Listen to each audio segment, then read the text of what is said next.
Доброе утро, дорогие телезрители! Сегодня мы расскажем, как правильно пересадить фиалку, а поможет мне в этом ведущий специалист Россельхозцентра. Доброе утро! Скажите, с чего мы начнем? Для того, чтобы этот цветок радовал нас своей красотой, необходимо позаботиться о его своевременной и правильной пересадке. Первое для нас встает вопрос, когда же нужно пересаживать фиалку. Если посмотреть на само растение, то мы видим, что оно уже выросло из горшка, листья выпирают наружу, и видно, что ему уже тесно в этом горшочке. Теперь мы постараемся аккуратно достать нашу фиалочку из горшка.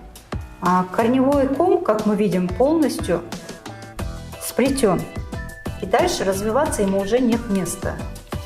Естественно, для благополучного существования цветку необходимо дополнительное пространство.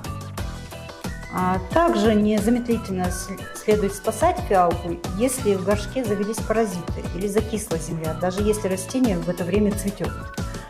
Что крайне нежелательно в обычном случае с момента появления бутонов. Сам факт цветения фиалки свидетельствует о том, что растению всего хватает, и срочная пересадка не требуется. Пересаживать фиалку можно разными методами. Один из этих методов – это пересадка полной заменой грунта. Этот метод предпринимается для взрослого растения. Фиалку аккуратно достают из горшка, полностью удаляют корневые остатки земли и подгнившую часть корней. Также удаляются пожелтевшие листья. Люба, тогда с чего мы начнем? Начнем мы с подготовки грунта. В принципе, грунт для фиалок специализированный мы уже приобрели. Он с добавлением агроперлита, со всеми необходимыми элементами питания. Но если у вас обычный цветочный грунт, то можно добавить просто агроперлит для большей рыхлости. Агроперлит – это такой нейтральный субстрат, который придает больше воздушности почве. А фиалки, они любят более легкую, более воздушную почву. Так как фиалки не любят замокания, мы берем такой специализированный горшок. У него тут такой поддончик и отдельная такая емкость с дренажными отверстиями. Насыпаем немного дренажа.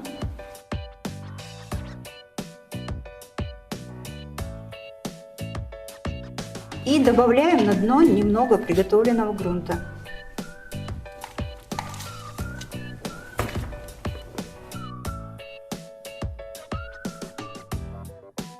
Берем нашу фиалку.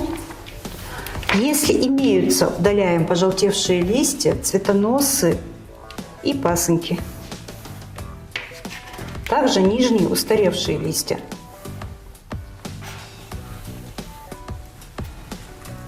Удаляем их аккуратно, не оставляя пеньков.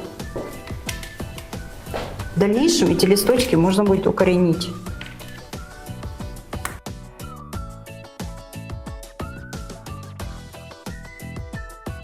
Он отлично встал в эту емкость. Заполняем боковинки грунтом.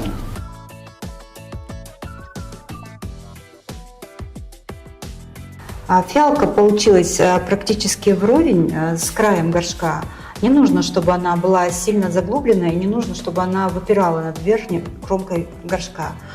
Нижние листья должны слегка соприкасаться с поверхностью грунта. Что хочу сказать, по листу фиалку поливать не стоит. Хорошо, спасибо большое вам за советы, пусть все у вас будет хорошо.